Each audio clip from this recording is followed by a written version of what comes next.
मी नाही करत आहे या संदर्भात. माझं लक्ष पूर्णतः हनी ट्रॅपमध्ये हनीमून आपल्या काय म्हणता याच्यावर आहे. आणि आम्हाला हे शोधून काढायचं आहे की कोण हा मंत्री होता. तुम्हाला बोलायच्या आधी तुम्हीच म्हणता की आम्ही नव्हतो, म्हणजे याचा अर्थ काय समजतो आम्ही त्याच्यातून? का असं तुम्हाला वाटतं की आहे? का असं वाटतं की नाथाभाऊला टार्गेट केलं पाहिजे? माझं काम करत आहे ना.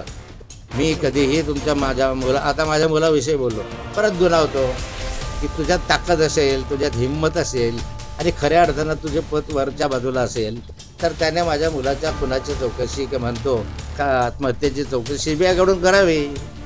नाथाभाऊ तयार ना. कारण गिरीश महाजन हे बोलतो कशामुळे? माझा एकुलता एक मुलगा गेला त्याचं दुःख मला आहे, पण गिरीश महाजनला मुलगाच नाही आहे.